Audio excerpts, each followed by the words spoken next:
girl, you got hair here, you know. It's They something, told if me. you ever I'm talking about. I cannot see close up anymore, which is a blessing and a curse. So I did not notice these couple of hairs that were grown behind my lip. I still can't see them when I look in the mirror. But Meeka today noticed it and she's like, we're not filming you with that on your lip.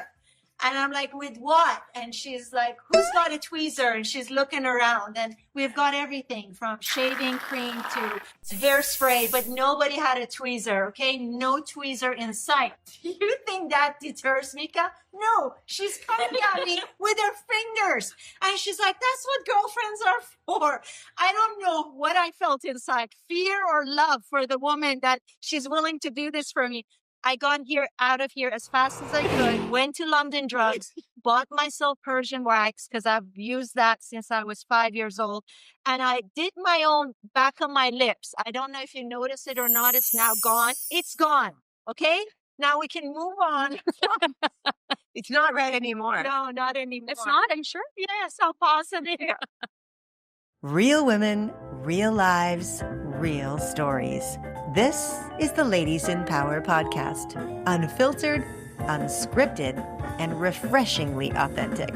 We're not holding back, and maybe after this, neither will you. Let's go. Welcome to the Ladies in Power podcast. Today, we're going to be talking about sisterhood. My name is Meeka Caissie.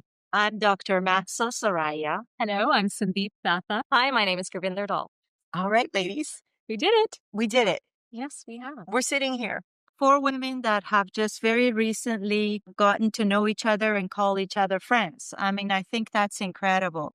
Should we tell everyone how we met or? That's a great idea. We all met because one person knew the 3 of us, and she decided that we all needed to meet, and we met for tea. We only met for tea. We had high tea. High tea, you're right. Oh my gosh. We arrived at this tea place, and there's this gorgeous lady who greets us at the door with a beautiful smile, and she's got goodies in her bag. And what did she pull out of her bag? Beautiful hats. Fancy hats to wear to our high tea date. You cannot go to tea without a hat.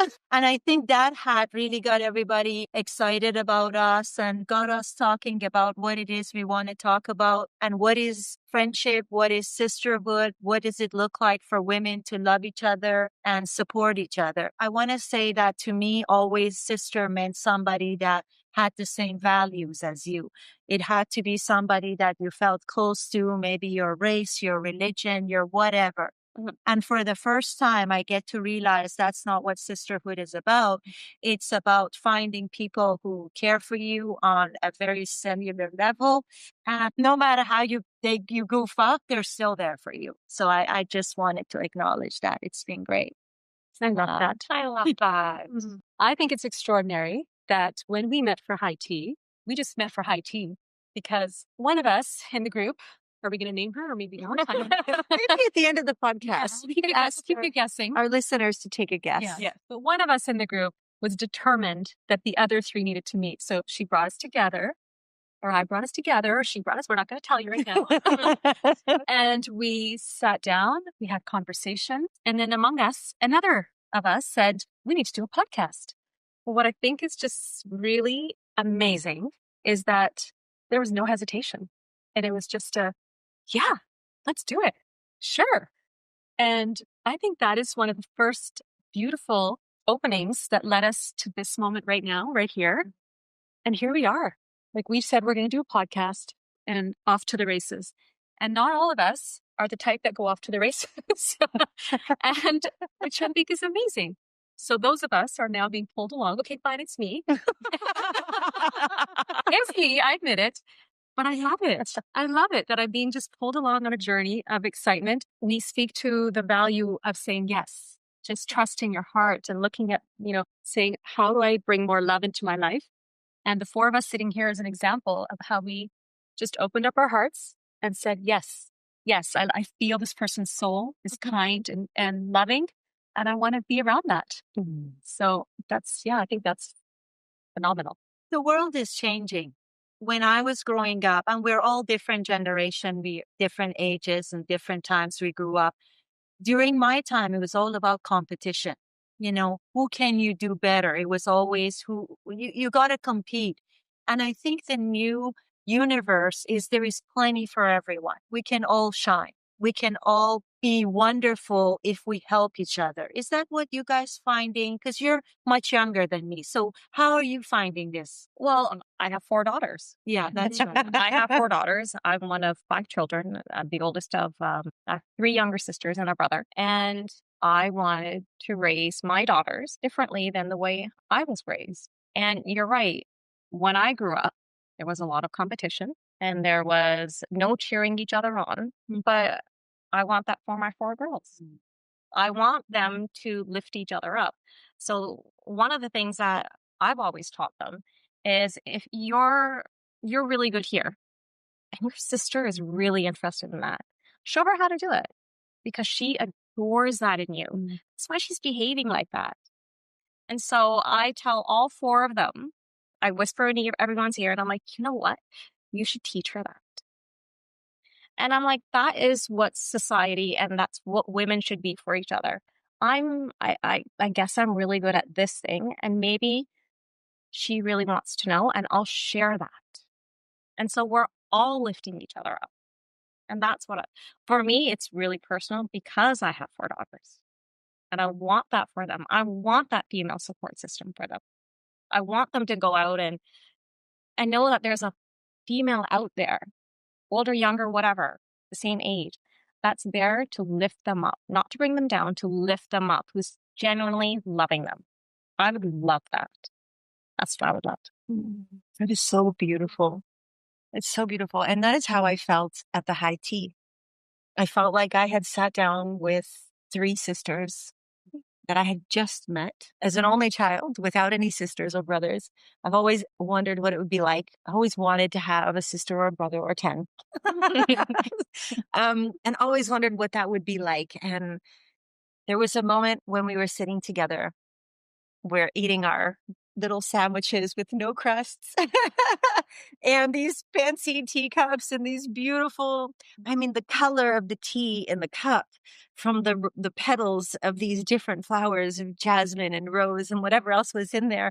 I just felt like a little girl having this, fun little tea party with my imaginary friends. And all of a sudden my friends weren't imaginary and it was real. I had the real teacup and the real tea and I'm sitting with these beautiful ladies and it felt like, wow, this is what it's like to have sisters, even though, as you mentioned, we hadn't all met before, together that day. And I want more of that. And the world needs more of what you were sharing. If somebody's great at something and there's an energy there that's seemingly to be animosity or anger or fear or jealousy or whatever, if it's not joy, Yes, it comes from maybe wanting to be that, wanting to learn that. And I love what you've shared with your kids. I've noticed that one of them was really great at gymnastics. And so she taught the younger one how to do the splits. And she's like, hey, I do this at night and I do this at night. And so she taught my youngest how to do the splits by showing her. And so I'm always whispering things to our daughters saying, hey, you're really good at this. And I've noticed so-and-so really, really enjoys it too, but isn't at your level. So why don't you show it to her? Why don't you be that person? So my youngest is always commenting on, the oldest taught me how to do this. And she's always going to keep that with her. Or someone's really good at math and the others go to her or whatever. So it's like, I'm just trying to nudge them and get them to realize that you can have it too. And we can all share. We can all have it. We can all have it. Talking about sisters and sisterhood, I have the best sister in the whole world. I do. And she is the most unjealous. I don't know what the word is for being not ever jealous of anyone. Yeah. She never has to say anything mean about anyone. She's always supportive. And I thought all sisters are supposed to be like that. Like that's a sister supposed to be. I remember one time having a girlfriend. She had a twin. Well, she has a twin. I said to her, oh, it must be amazing to have a twin. And she turned around and she said, I can't stand my sister. And that was such a shock. Like, I had never considered the option of somebody not being able to love their sister. And I said, why? And she goes, well, my sister is always jealous of me. She always wants what I want. She's always competing with me. And in my mind, and because I've never had that, to me, a sister is somebody who never competes with you, who is always there for you, who uplifts you. And I thought everybody has one of those. And I went, wow. So just because you're born in the same family with somebody else, it's not an automatic that they have those feelings of love, friendship, support towards you. And by that count, then you can foster that in other women who are not blood related to you, but they do have the kind heart and want to support and all of that. So I think sisterhood and what love is and what unconditional love is, which we talked about, is just finding a new meaning for me, because a lot of times I thought love meant conditional. If I was a good girl, or if I did what mom and dad said, or if I was the better sister. I remember my mom always saying, you're the older sister, which means she looks up to you, that putting that extra responsibility on the older child. You know, what the younger child does, it's not really anybody's responsibility. And I think to put that on our children, especially if we have an older child who is sensitive, does feel responsible, is a huge burden. Did anybody else have that, or was my family the only firstborn? Okay, you're also a firstborn. Did you feel that pressure? Yeah. Yeah, I felt it all along. I felt it from like the age of, I'm 11 years older than my brother. Wow. And so I felt it, I think I felt it around 11 or 12, where it's like, oh my goodness, I was watching him, watching my younger siblings. Was it a verbal thing, or you just felt it? I think I felt it. And then the older you get, well, especially with our cultural background, it's like, you need to do this because your siblings will follow you. You need to do this. You need to behave like this. Absolutely felt it. Wow. I'm also the oldest child of two. So I have a younger brother who's 2.5 years younger.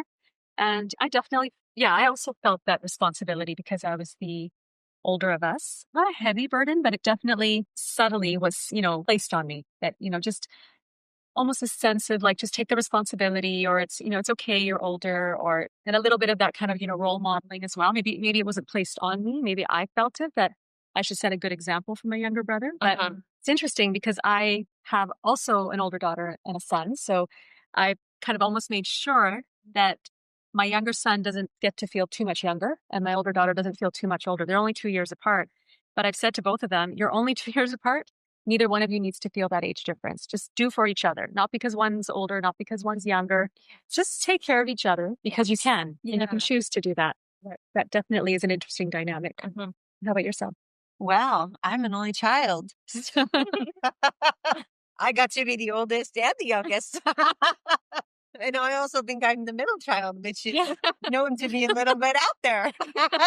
So, I get to taste all three. Me, myself, and I. We're a party of three. My poor mom. There's a saying out there that an only child is spoiled rotten. And I think for most of my life, people assume that I was spoiled. And I am reserved at many times. I don't want to admit to being an only child because there is so much judgment around it.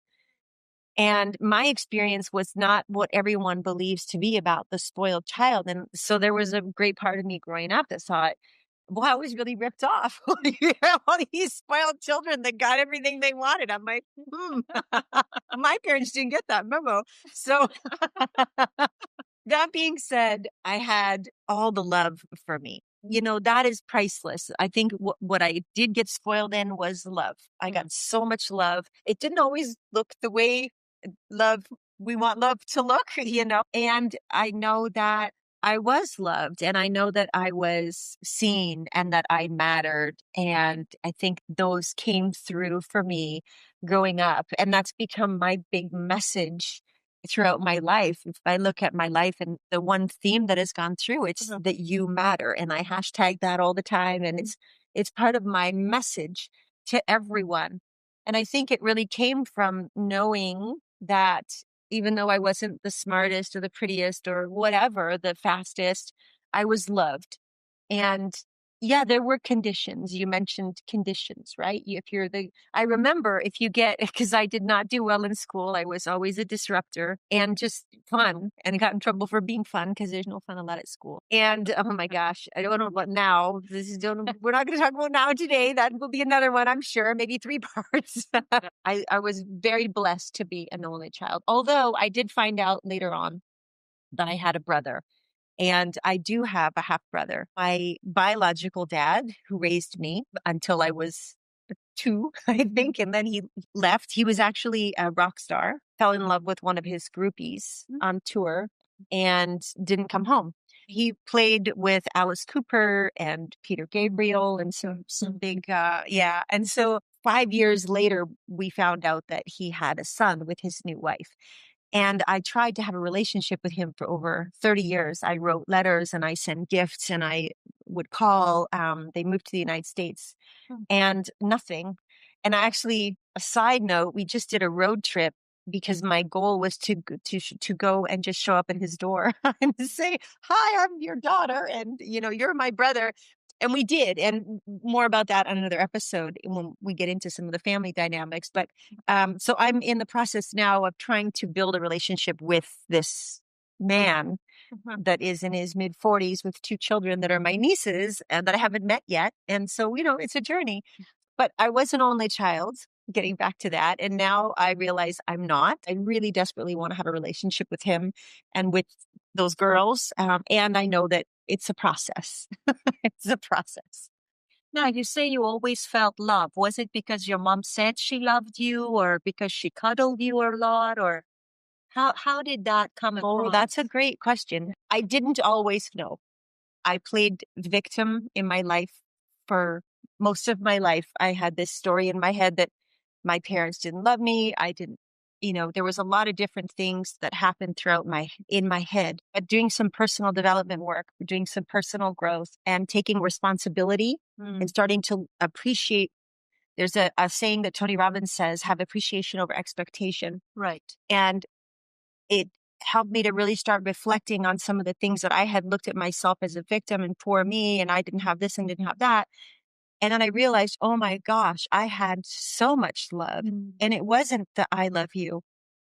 I don't know that my mom, and I love you, Mom, so much. I love you, Mom. My mom is my best friend now, but we weren't for a long time. But we definitely, there wasn't a whole lot of I loves yous.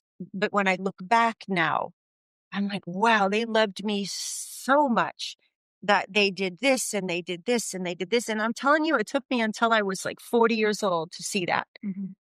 It really took me a long time. I wasn't willing, because the story of victim, the story of I didn't have this and I didn't have that, all that lack was the identity that I'd created for myself that made me feel good about what little I did have, because I was afraid to want more.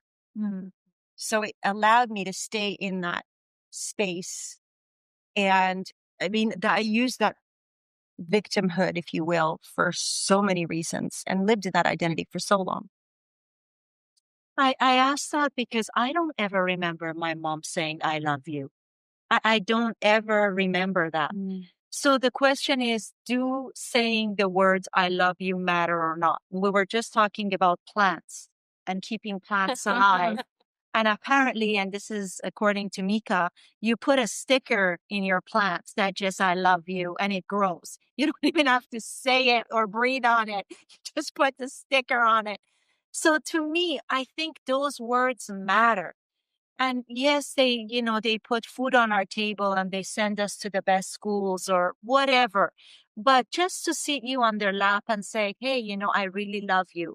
And it doesn't have to be conditional to me getting an A or going to medical school or being a lawyer. That to my generation's parents and to me, because this is something I have to fight, my worth is also depends on how much my children achieve. And that's been something that I've really had to struggle with, because in Persian communities, in East Indian communities, in Latin communities, everywhere that I have best friends, the first thing they ask you when they meet you, I was at a birthday party yesterday. First thing, it was, "Hi, Mahsa, how are you? What are the kids doing?" And the evaluation starts right away. You know, if you say my kid is a doctor or is doing a PhD in neuroscience, all of a sudden everybody's eyes lights up, you know, and everybody's excited. If you go, "Oh, my son is a painter," you feel the energy level in the room go down. And that was the reality for when me and my sister grew up, whether it was verbally said. It wasn't just, it was, "You need to be this," or "You need to achieve that," or "What are people gonna say if you don't become X, Y, or Z," or "Don't dress that way. What are people gonna think?" I remember when I was 16 and I put on makeup for the first time. We weren't allowed to wear makeup. We weren't even allowed to pluck our eyebrows. Now, I had a unibrow, for God's sake. And in a boarding school full of British girls that wore makeup since they came out of the womb, I was the only one with this Wolverine thing going on. And I begged my mom to let me pluck my eyebrows. And she was like, "No, that's not the way we roll." And so she came to boarding school one day, and there I was, and I had just put on a little bit of lipstick and mascara, and the meanness that came out of that woman. And I did the same thing to my daughter. So when my daughter turned to be 14, 15, mom's voice was in my ear. "Don't let her wear makeup. That's not appropriate. That's not what proper girls do." So I put that energy out to her. "Go clean that. That looks like a clown. I don't want to see you with that makeup." So that is hurtful now looking back. And I hope, Nirvana, you forgive me, because I do love you from the bottom of my heart. But all of that conditioning, all of that expectation, all of, "You can't be you because you have to make the family proud," came across a lot louder than "I love you" or "I'm proud of you." Now, my mom was probably a way better mom than my dad was. My dad gambled and really spent life mostly for himself. We were not his first priority. But one thing my dad did well is he constantly told us how proud of us he were. And that was the thing from that. He would seat us on his lap and say, "You're my princess. You're my this and that. I'm so proud of you." And he wasn't so concerned about anything else, but that in itself is all I remember. And I guess mom gets upset because she says, "I'm the one who cooked. I'm the one who cleaned. I'm the one who picked for you guys. I'm the one." Yes, you did all of that, but I don't remember any of that. None of that is resonating with, geez, I really appreciate mom, because she even sacrificed everything to bring us to Canada. She lost her home, her jewels, her car, but none of that warms my heart. I don't sit here and I go, "Gee, I'm so proud of my mom doing that," because I didn't feel that that warmth coming from her. And it's kind of hard to say. I'm only confessing this because my mom's English is very poor, so she's never probably ever gonna hear this because I would probably be too scared to admit that. But we just had a big party for my 31st anniversary, and most of the ladies here were there. And before the anniversary, she said to me, "Make sure you say thank you. Make sure you go up there and you appreciate me." And I went up there and I did the speech and I forgot. I almost walked away. And then my sister kind of nudged me, "And we're going to say thank you to our mom who has always loved and supported us." And I'm thinking, I remember everything. So why did I forget that? Because on a cellular level, you resent. You resent. You don't remember the sleepless nights. And if a mother constantly says, "I've sacrificed for you," I think that becomes old really fast. "I'm a martyr. I've sacrificed. Look what I've done for the family." I've said enough. What are you girls' thoughts on that? Oh, that's deep. Like that's a lot of reflection going on inside of you, Vanessa. Like it deserves a minute. Thank you. Yeah, thank you. Yeah. Thank you for listening. I don't know where that all came. It's beautiful. This is what it's all about. This is why we're together, because you're talking about your childhood and the way that you maybe as a child needed to feel loved wasn't the language your mother was using, and you didn't therefore grasp her language. You know, she loved you, but she had a different way than what you could receive or understand as her love. So, and then you have this awareness of your daughter and how yes, you might have heard your mother's ear and thought that was the right path to follow, but you also recognize that, you know, you're reflective about it. So there's room for some open conversation, maybe with your daughter. I think that's really beautiful. I applaud that. And I really appreciate you sharing that with us, because I think all of us have some element of that story growing up. And so for me, my parents also didn't use a lot of I love yous, but as a child, I don't know that I really missed it because it wasn't necessarily my language.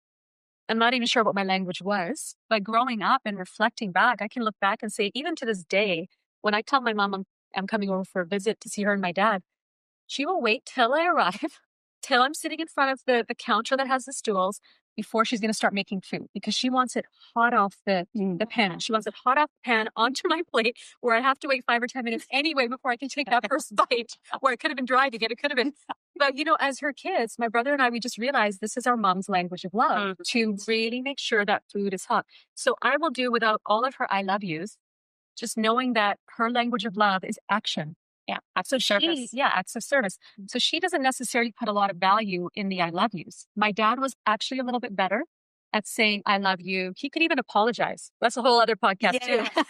Absolutely. Yes. But he could say I love yous on the odd occasion. And she would kind of almost be like, what are words? Those are empty. You know, kind of almost like, what's the action for the love? I don't need hollow, empty words. And until I read the 5 Love Languages book, I was able to say, oh, but Mom, that's just as valuable how he's expressing his love as you making food and the things that you do, because she's very action oriented or very gesture oriented. So it's nice as an adult, as you reach adulthood or you start to mature, to start to pay attention to what were their languages of love. How did they want to demonstrate, and how did we receive? And then at some point, can we have a conversation around that and maybe come to some alignment? So if my language of love is not I love yous, but one-on-one time, and I've had these conversations with my brother, with my kids, with my husband, my parents, so just so we can become aware of what can I do a little differently? Like, I show my love language this way, but that's not how that person receives it. Maybe I can change the way I show it for their sake. Exactly. So it's, you know, it's really, I love it. I love all of this conversation. And the fun thing about today is that we don't even know where we're headed, because we're not scripted. And, you know, we're talking about sisterhood, and this is us discovering what friendship is about and how we come to it. And we're going to just roll with it and let it unfold as it unfolds. And this is such a prime example of how we're talking and sort of just learning from one another. And I love that. And even the definition of sisterhood, I don't know if anybody else would like to share on your experience of this conversation around love and hearing it from your parents, or how did you feel it from your parents? I think my parents were acts of service. That was probably it. Yeah. But we did not know. And then I like you, read the 5 languages because I wanted to have a different relationship with our 4 daughters and my husband. Right. And we filled out all the forms for the kids. We sat them down and we went through everything, and we realized that when they were young, it was very different. My husband would chase them around, and that they loved physical touch, especially the way he did it, because they would jump on him and chase him, and he'd pop up and they'd scream, and just real fun stuff. And with me and hugs, we were just very physical with them, big hugs and massages, whatever. And then we realized as they grew older, they wanted something different. Acts of service, attention, words, encouragement. So it's really, really interesting. As you grow, you want something different. And so it's like, okay, I got to pivot here. I got to pivot here. And it's okay. I'm like, I'm recognizing it. And that's what I love. It's like the whole learning curve. It's okay that they've changed. It's okay that I've changed. It's okay that I want something different. It's okay that they want something different now. And just recognizing them and saying, okay, let's pivot or shift here. And because that's what growing up is all about. Even sisterhood, everyone has different experiences and everyone changes. It's like, you know what? I think I actually want this instead of that. Maybe that wasn't my language. Maybe I want this instead. Or maybe I like both of them. 50-50. beautiful. We think about, and for the viewers, the book is called The Five Love Languages. If you haven't read it, it's highly recommended. When I first started dating my husband, 18 years ago almost, and of course, we got to do this book. So we did the book in like the first year of dating. And I tell you, it's part of the reason we're still together after almost 18 years. And we've done it again since. And at the back of the book, I think there's 100 questions that you can fill out, and there's little boxes you can check off. And the goal is that you fill yours out and he fills his out, and you kind of guess which one the other one is going to choose. And you get an understanding of each other on what's important to each other. And it's a powerful book to do with your siblings, with your parents, with everybody. Yeah, it's such a great book. And as we're talking about sisterhood, I have to bring something up because it's just so fun and powerful. Can't wait. So our group is, as you can see, it's LIP, which is Ladies in Power. It's time for the Ladies in Power podcast sponsor spotlight. We film our podcast episodes in local businesses to showcase the vibrant community that supports us. Filming on location lets our listeners and viewers experience the incredible places that make our neighborhoods special. It's about celebrating the heart and soul behind each local business and making each Ladies in Power podcast episode a unique community journey. This week, we're at Angel Care Dental with our co-founder, Dr. Mahsa Soraya. Dr. Soraya and her husband have been creating beautiful smiles since 1991. Angel Care Dental offers more than dental care. It's an experience that blends top-tier technology, expansive cosmetic services, and a dash of fashion and humor. Dr. Soraya brings her unique style to the practice. Imagine a dental visit that feels like stepping into a chic boutique with sophisticated art, chandeliers, angels, cozy couches, and a humor which is so very important to her. Each visit is genuinely enjoyable. Angel Care Dental is where comfort meets care, and we are thrilled to showcase it. Come visit Dr. Soraya and her amazing team for a welcoming experience that's focused on healthy smiles, genuine care, and community connection. You will feel special because you are special. Book your appointment today and be part of this amazing journey. Hello, welcome to Angel Care Dental. Apart from excellent dentistry, you'll be greeted with smiles, laughter, joy, and we treat you like family. Welcome to Angel Care Dental. I knew I wanted to be a dentist at a very young age. I used to hang out with my father at his dental clinic. And one day a little boy came by and he needed a tooth extracted and he was really nervous. And he kept asking my dad, "Is this going to hurt? Is this going to hurt?" Well, my dad told him a joke and the little boy started to laugh. And before he knew it, my father had pulled the tooth out. The little boy was so excited, he started to cry and laugh and kept telling my father, "Thank you, that didn't hurt, thank you." And I thought to myself, wow, my dad is my hero, that's amazing. I want people to come to my chair, feel comfort, joy, not be stressed, and even if I can, put a smile on their lips. As of that day, I'm proud to say I've achieved that goal. When you come here, I'll treat you like family, and I may say something inappropriate to make you laugh, but at the end of the day, I hope you leave as family and as a friend. Welcome to our office. Welcome to Angel Care Dental. And now, back to our Ladies in Power podcast. The value behind that is what comes out of our mouth matters. And what doesn't come out of our mouth matters. Yes. The power of our voice, and knowing the power of our voice, and knowing that we matter, and knowing that we have to say what we have to say matters.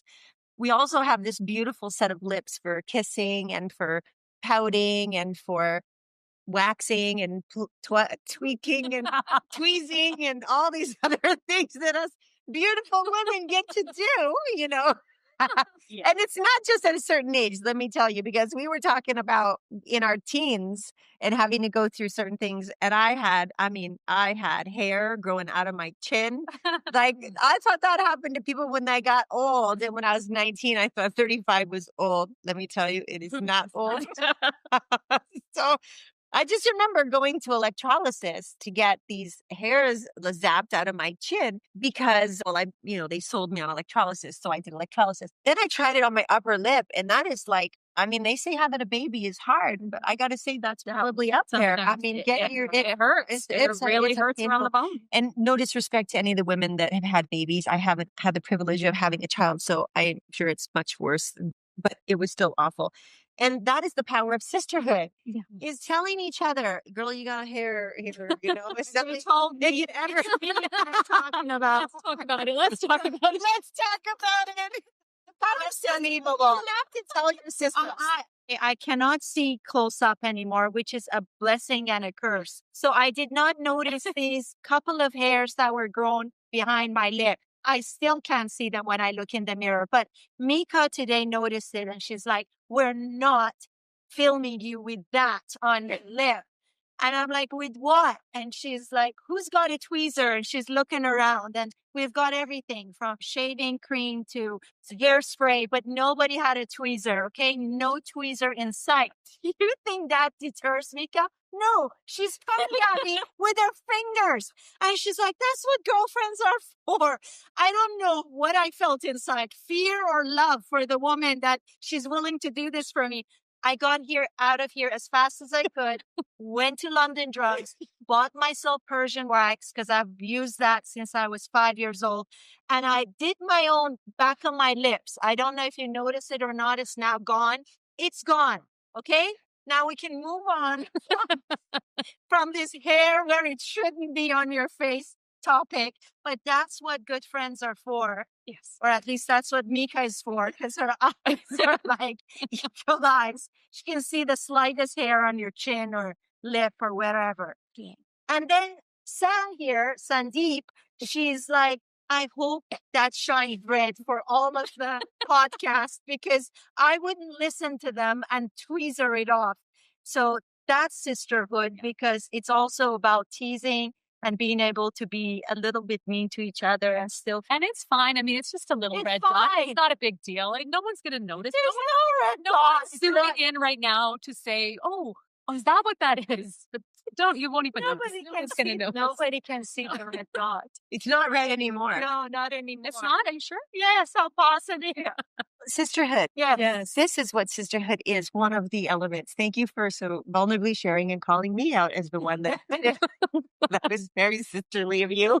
It'd be great if you typed in the comments, at the end of the show, what is sisterhood for you? What does sisterhood look like to you? And maybe a story if you want to share something to inspire somebody else, because we all have stories of sisterhood. And how do you define, what makes outside of your biological sisters? Because we have friends and sometimes we think people are sisters and then they do things or we receive things that they do that don't align with us. And we find ourselves looking for new sisters, and that's okay too. Boundaries are really important. I'm sure we'll cover that as the episodes go on. But how do you define sisters that are not your biological sisters? What makes a great sisterhood for you? For me, well, I don't have a biological sister, but I will tell you, I do not have a shortage of sisters in my life. I have so many friends who are beyond what I would call a sister. And my definition or my thoughts around it have definitely evolved since I was young. Because this is I find this quite funny, but when I was young, like elementary school, when I was aware of friendships, don't ask me why, but I just felt like I needed to have one best friend. If I had one best friend, my life was going to be complete. And I tell you, I've never been able to nab the one best friend. Right. I just haven't. It was always a group of us, or I want to be best friends with one girl, but then, we were always just part of a group. And I really was like, I don't like this. I just want the one best friend where we dress the same, we do everything the same, and we love everything the same, and we, everything.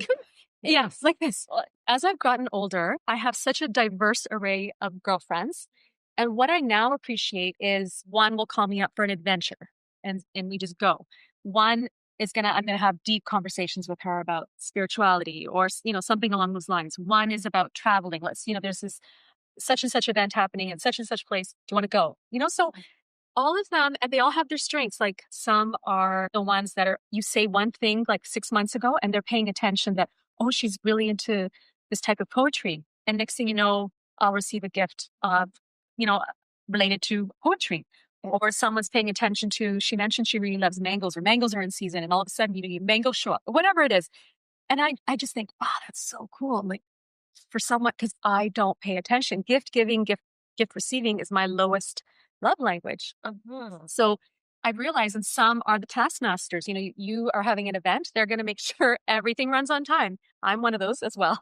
But we're needed, and those friends in my life are needed. And then there's ones that have just the most creative touch. So you need something put together, they're going to show up and bring all these odds and ends, and all of a sudden you've got this beautiful backdrop that's just, wow, like how did that happen?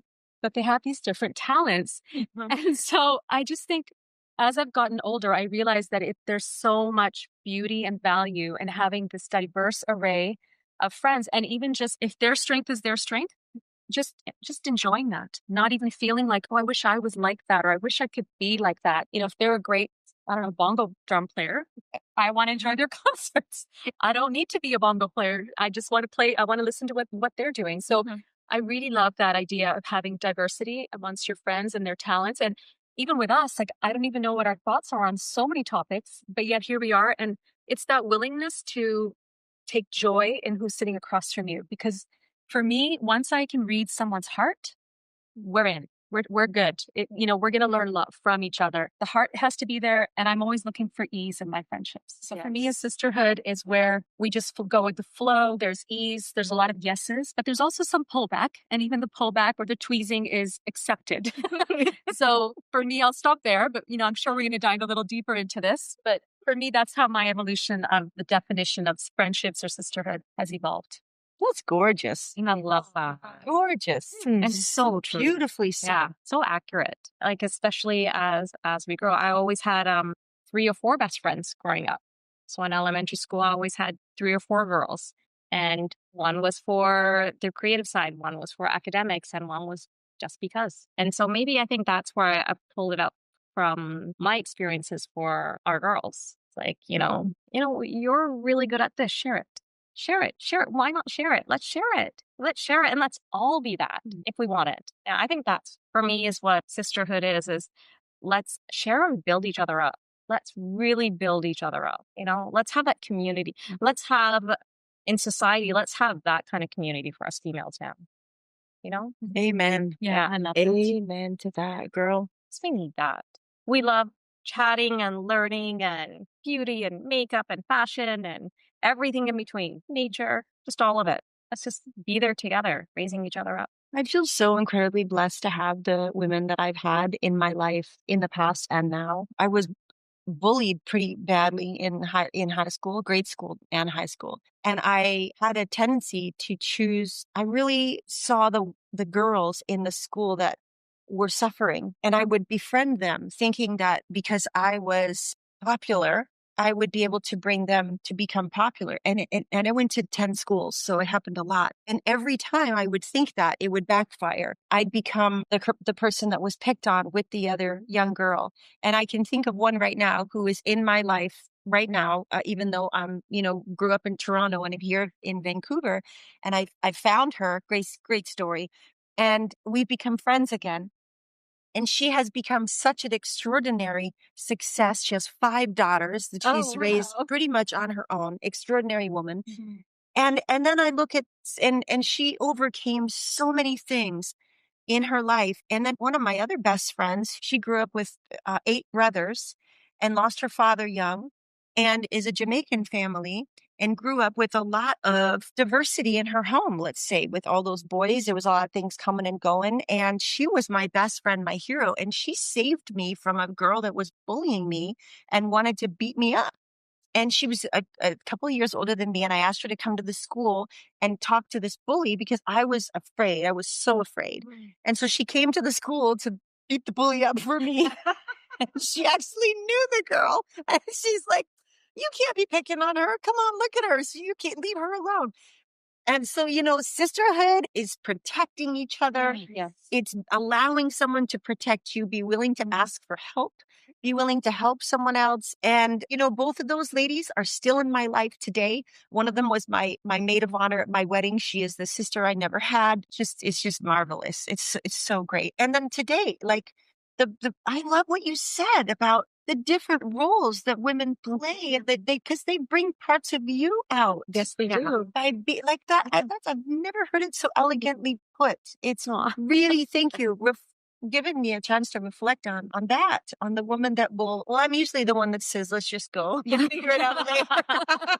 However, there's the other things that I need, like, someone to keep me on task and on, oh my gosh, what a blessing she is. I just want to take you home. Yes. We're just going to have an osmosis of a few things going this way now there. I agree. Yeah. I agree. And then fashion. Sisterhood is also like, oh my gosh, we're wearing white today. I don't think I have anything white. I got you covered, girl. I got to be like, that's sisterhood too. Yes. That is sisterhood too. Like sharing clothes. Yeah. Yes. That's just cool. Your bra strap is showing, or whatever the case may be. It's just sisterhood. Thank you. Can you do up my dress? I mean, Yes. All of that. all of that. and being willing to have the arguments, be okay with having differences, but still loving each other. Yeah. One of my girlfriends and I were talking recently, and something about confrontations came up, the word confrontation. And I don't know why, but I don't feel when we're addressing something between girlfriends or friends that word should be what sort of leads us to that space. Mhm. I kind of feel confrontation could be replaced with just a seeking to understand or some curiosity. And, I'm not sure about this, or we can agree to disagree, or I really love that viewpoint. I've never heard it before, but I think I love the idea that we can call each other out as friends and say, I'm not sure I agree with that, but here's what I have to offer. And receiving that with an open heart and saying, Yes. this is a sister, this is a friend, and I may not agree with what she's even going to offer me, but I can understand that it's coming with heart Mhm. and with a great intention. And maybe she doesn't know all sides of me to be able to offer this.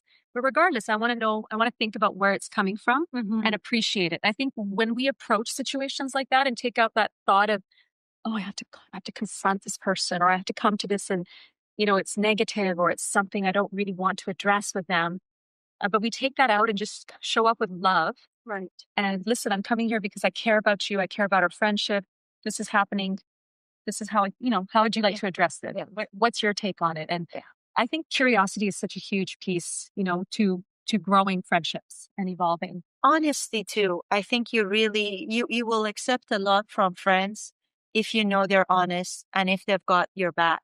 Yes. I think that's huge. You hear stories, unfortunately, of friends that did horrible things to friends. And I mean, that's awful. Nobody should ever be in that position or want to do that to someone else. But at the end of the day, if you trust someone that they got your back and they're honest with you, I think everything else just flows. And that's any relationship, not just sisters. That's your husband, your sister, your brother, your whoever.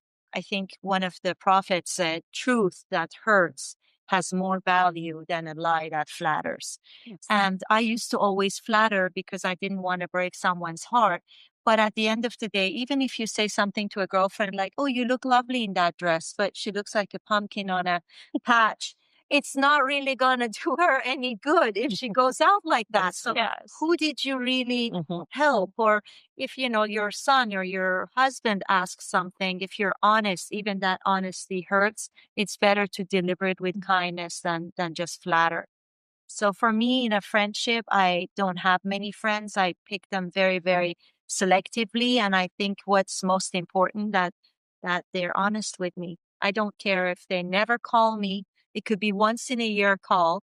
I will keep that friendship and I'll work towards it. But I don't want to be lied to. Don't do it. Don't do it. Don't ever do that. I have a question. So what do you say to a woman who has a hard time trusting because they've had that experience where they trusted and then they were hurt? And whether it's in a relationship or with a career, I mean, when we get hurt, sometimes we're afraid to try again. So what would you, how do you respond to that? And how do you work through that? I think with trust, it's nothing you can say. You can just show over and over again.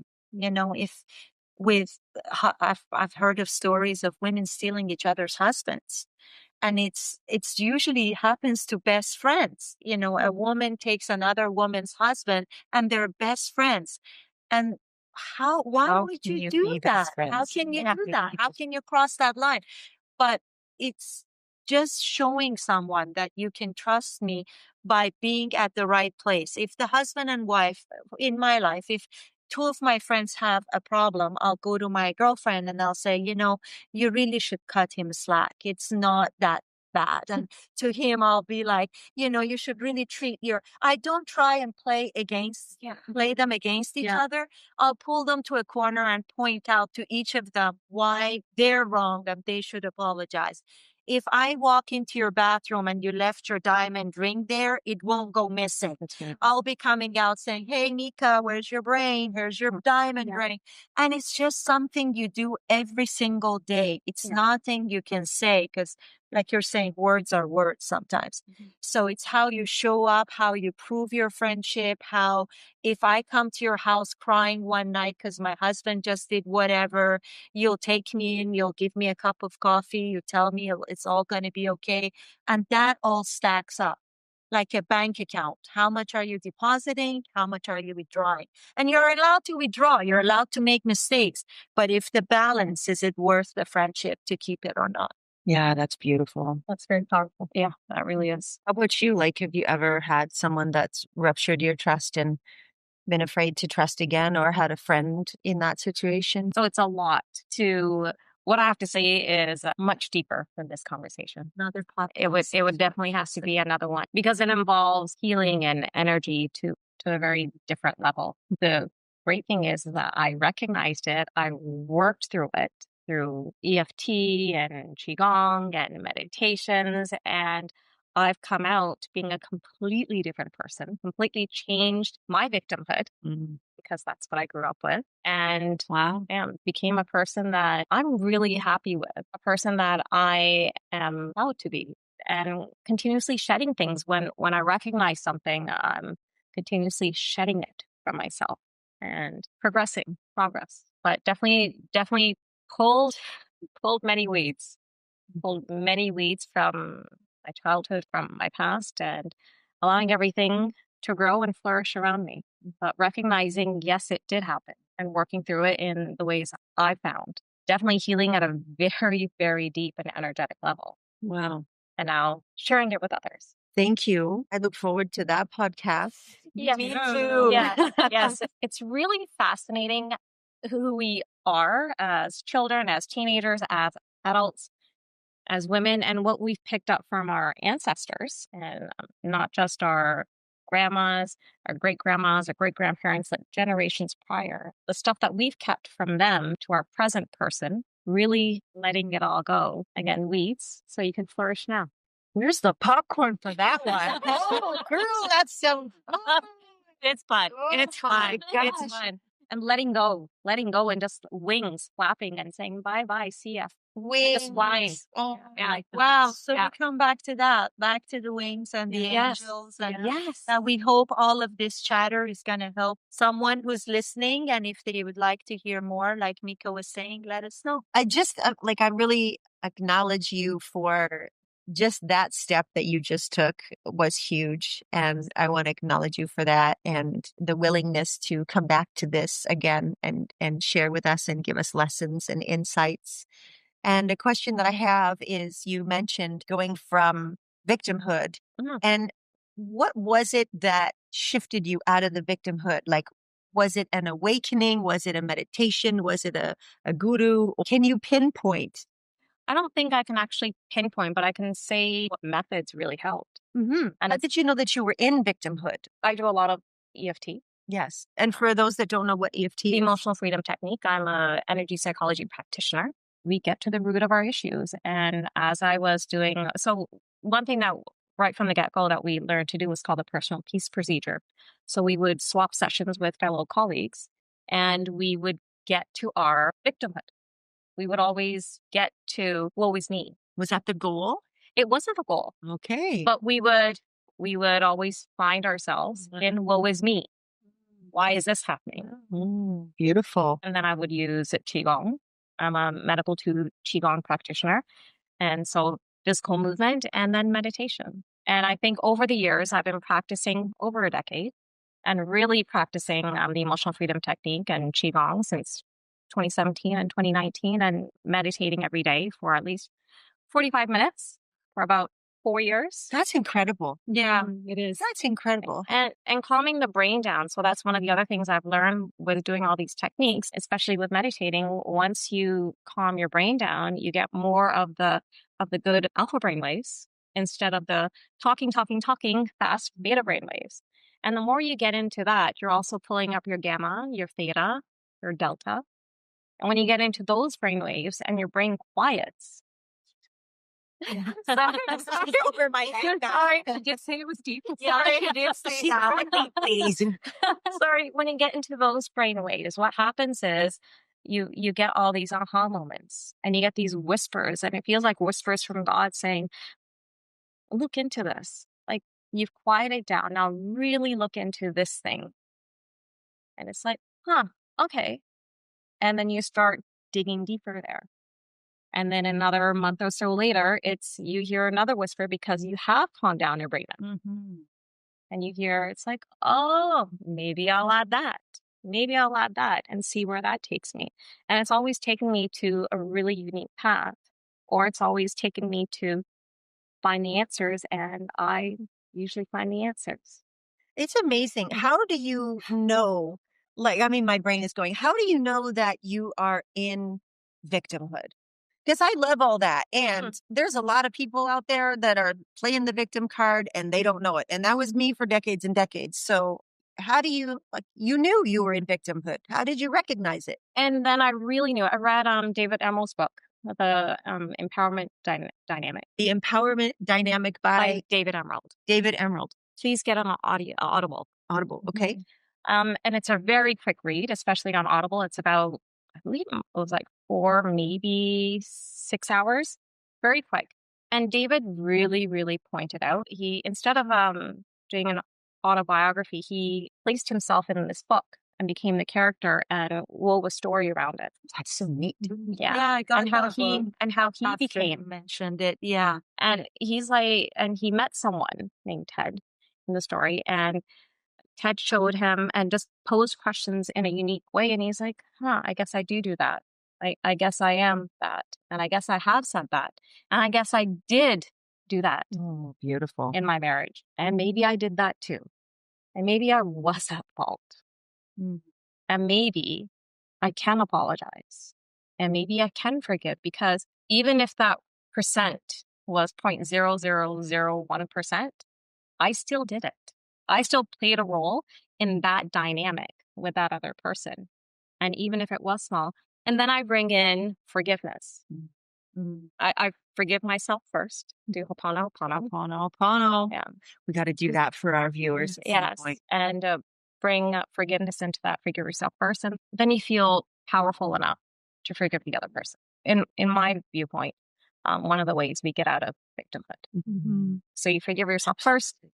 One of the courses, to answer Meeka, that I heard first, everybody that works for Lululemon has to take this, is the landmark courses. Oh, yeah. My office manager was really high on this and how she wanted all our staff to take it. And really what it is talking about is what Gurvinder was talking about. Everybody has a story. Yes. And everybody is the victim of their own story, whether it was, God forbid, rape in childhood, or whether they were wronged by a parent or whatever. And Landmark is a 3-day course that really points out whether you feel like a victim or whatnot. It all depends on the story you're telling yourself. If in your story you're powerful, then no, you don't have the victim problem.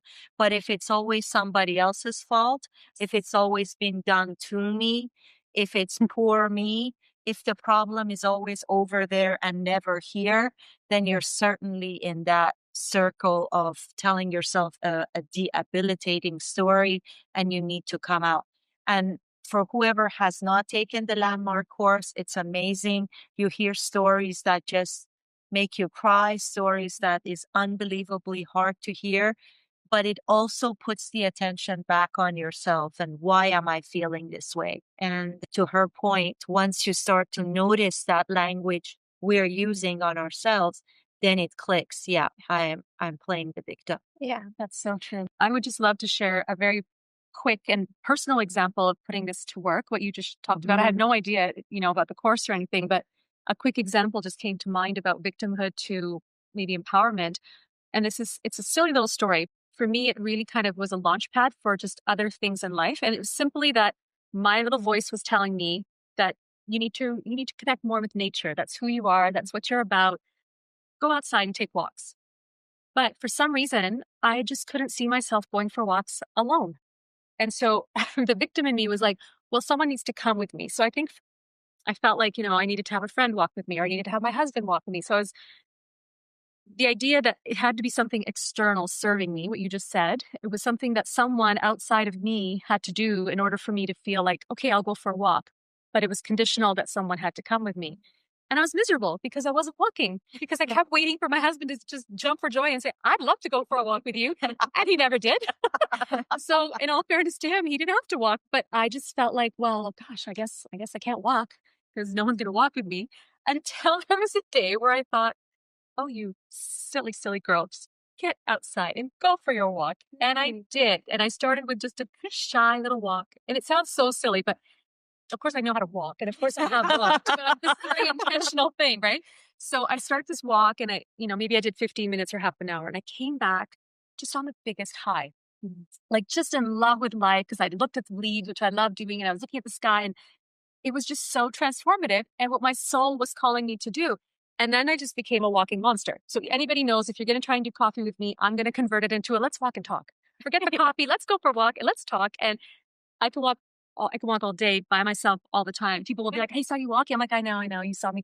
But in that moment, it was shifting from an external source needing to serve me, to realizing it's all within me. Yeah, I can decide. I can walk when I want to walk. It's not dependent on somebody else joining me. So you kind of shift from that victimhood and I feel for me, victimhood is looking out externally. And the minute I sense that, immediately I go, what you have it within you, go inside, pull up that power, pull up that strength, pull up that courage. And sure enough, it's always there to lead me to what it is the voice is calling me to do. Yes. So it was just an example that came to me. But for me, that was such a practical experience. As a business owner, I used to say, it's my receptionist's fault. It's your fault. It's the other doctor's fault. And then I read a book on business that said, if you own a business, everything that goes wrong is your fault. Whether the bathroom is not cleaned properly, or the phone is not answered properly, or the other doctor messed up, it's your fault. I went, what? Since that became my fault. So it is really to look always within you, like Sandeep was saying. It's always, what can I do? And one of the things we read, again, going back to my Sufi background, is the teacher says, you are the architect of your own environment. Mm-hmm. If you don't like the way your house looks, it's on you. Change it.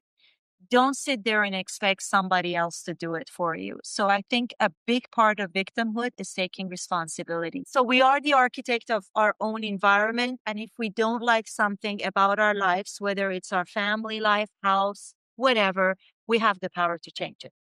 It's not up to anyone else. Absolutely. Absolutely.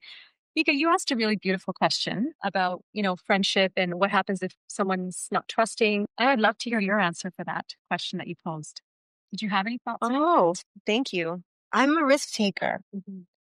Yeah, I'd rather be loved and lost than not loved. So I will go out with my entire heart. I just believe that we are innately good people. Mm-hmm. And I'm willing to be hurt. But I know that I'm bringing so much love to the table.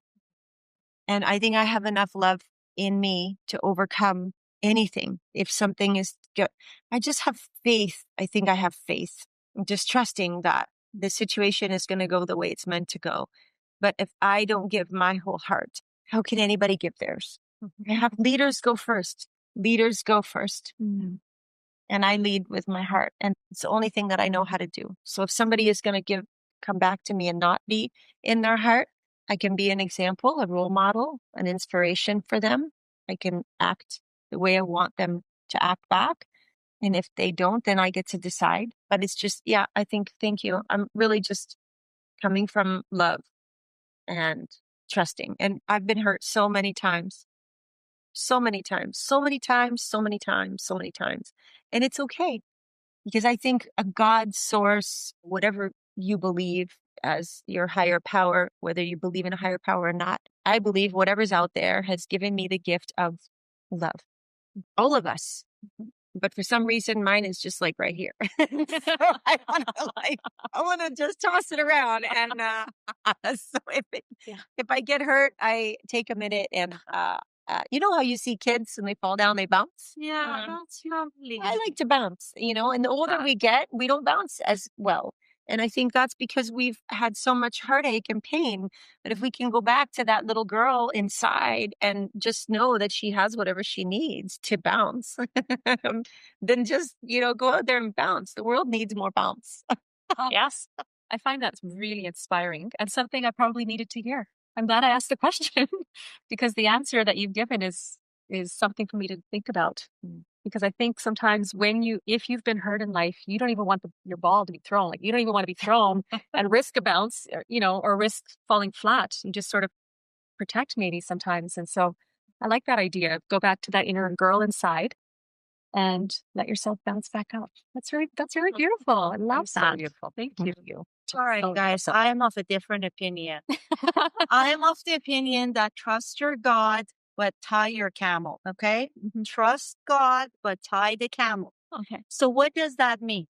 That means be aware of who you're letting into your heart. It's not a hotel that people come and go. It's a sanctuary that it will only let people you trust in. I trust everyone. Then look a little bit further. Meeka. Whether it's the way that they're treating your kindness, whether they are the way they're around your house, how much advantage of your friendship they're taking. Are you paying for all the dinners you're going out to, or is it a give and take? Are you always driving them to Vancouver, or are they offering a ride back and forth? All of that. I know it's not a ledger. I do understand that. But as on a visceral level, you know who's got your back, you know who you can trust, and be a little bit more selective before you jump all in.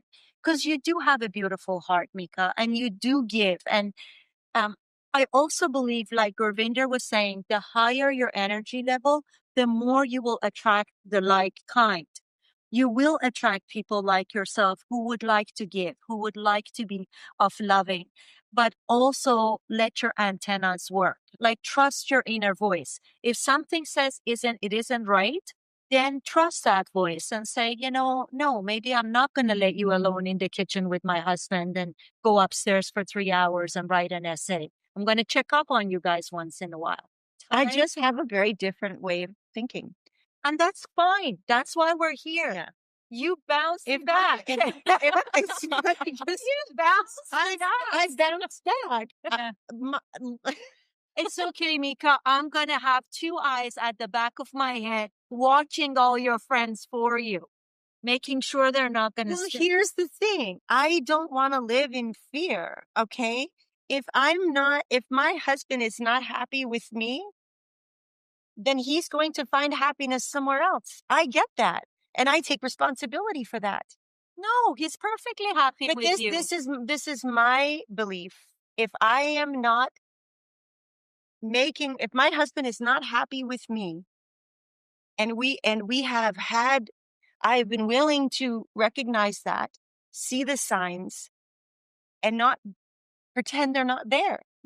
Right? I am courageous in my relationship. And this is another podcast, but I'm courageous in my relationship. And I give everything that I have.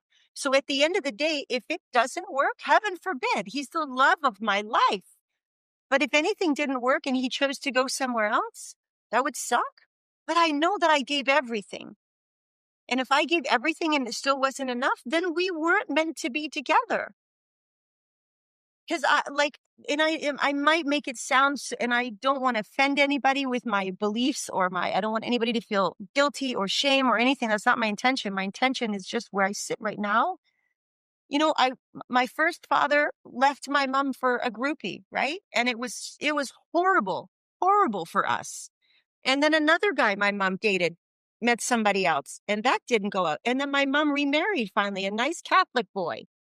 And I walked in with him in bed with somebody else. Wow. So my experience until I left home at 17, dropped out of high school, and had to go make my way in life, I did not have a positive role model as a man, ever, ever. Between what happened to me in my youth and then what I experienced with my mom. But that can't be my Bible for relationships. I can't live in fear because that was my mom's experience. What I can do, though, is I can look at and learn from my mom. And my mom is drop dead gorgeous. She's so smart. She's so kind. She gets along with everybody. She's so stylish. My mom, to me, has everything. Why would any good man, and she chose good men, why would they stray? So to get curious and investigate, what role did she play? Okay, so I see your point, and my point is it's not a role she played. Tony Robbins talked about this with his first wife. It was a matter of proximity. He married a woman that he was not in line with. She was just available all the time. When I say tie your camel and be aware, I'm saying every man, and I apologize if I'm being rude about men, but men do, it's in their gene. Women, they gather, they want to protect, and men, they want to spread their seed. That's in their gene. You could be Angelina Jolie and your husband could wander. It's not anything the woman did or how desirable she was or she wasn't. It's just awareness of who's around you, who's spending a lot of time, who's allowing that proximity with your spouse, and is it a healthy proximity or not? I had a girlfriend who would never let another woman sit in the front seat with her husband. And at first I thought, oh my God, she is so uncertain of herself. She's not sure if she trusted him. The older I got, the more I realized, man, she was smart. Why put fire next to the cotton? It's not the cotton's fault. It's not the fire's fault. It's stupid to put the two next to each other. So your husband can be madly in love with you. Just don't leave him in situations that can cause him and you and everybody else in your life stress. Marrying a rock star is asking for it. The man is never around. He's traveling. He's got women throwing their keys out at him. That is not a stable relationship. If your husband is a doctor, and I'm sorry again, because I'm going to offend a whole bunch of people there, I always picked people I trusted as assistants for my husband. They're going to be working together 8 hours a week, knee to knee. It's just laws of physics. One day he's going to look up at her, doesn't matter what this lady looks like or has background or whatever, and say, wow. And it's happened to so many of my girlfriends. And you know how they reeled him back in? They fired the lady and got her out of the situation of proximity. I'm saying to be smart. I'm saying there is something to be said. You don't leave your 15-year-old son with a gorgeous girl to babysit. That's just a mistake. There are things we don't do because we know it's not going to end well. So what do I do with my husband goes into houses every day with That's fine. with lonely housewives who see the carpenter who's built and he's handsome and he's young and he's strong and he's so kind and he's so patient. He's a great listener and he loves animals You and don't he loves do kids. And he's in their houses every day. You don't do anything. Once in a while, you drop in there looking as gorgeous as you do, and you introduce yourself to the lady of the house. Once in a while, you go there and tell them, That's not gonna do. What difference is it going to make if it's going to cost that bond that whoever is in there thinks they're building and makes a friendship with you, and then that friendship is going to matter more than the good-looking builder that walks into the house. Let's hope so. I love you so much. But I'm going to say we need to give our men way more credit than that. Yeah. Way more credit than that. And they know I love you. But yes, no, Fair enough. yeah, like this is fun. This is good. This is fun. Fair enough. That's why we all decided, coming from 4 different backgrounds and 4 different ways of thinking. Yeah. And, it's all good. And I think that if you can be that at ease with your husbands and you just go, All of that to you. I got mine in a ball chain. So much to dissect here. All right. That leash is very short. That's why women get called the old ball and chain, because of shit like that. I'm saying that man can go as far as he can go. I'm just gonna check in as often as I can. He's not gonna be a flying bird there by himself. No, sir. I love this conversation. Yeah. Oh my God. We're just getting started. Just getting started. This is Sisterhood. Yes. This is the episode of Sisterhood. And Sisterhood, we wanted to start with this episode because it's important to be able to have these conversations with the women in your life, that you can have these conversations. You can completely disagree. Completely. And yet love each other with so much and respect each other. Yes. So true, guys. So true. So I know that the burning question, who was it? Who was it? Do you have a guess? I think we gave it away. I think we did. I think we did. If you're listening, Yeah. Okay, so who was it? Hand up. We have big mouth here. The visionary. The visionary. Thank you. Yeah. Thank you. Beautiful. Yeah. And thank you for joining us. We hope you'll join us again. We promise you real conversation with real women who are empowering other women like you. And we just cannot wait to continue to grow together. No, we cannot. We're excited. See you next time. The views shared on this podcast reflect our personal experiences and opinions. This content is not a substitute for professional advice. Please consult a qualified expert for any medical, legal, or mental health concern. If this conversation spoke to you, please follow the Ladies in Power podcast and leave us a review. Your voice helps more people find this sisterhood and these conversations. Together, we rise. And remember, your voice matters here.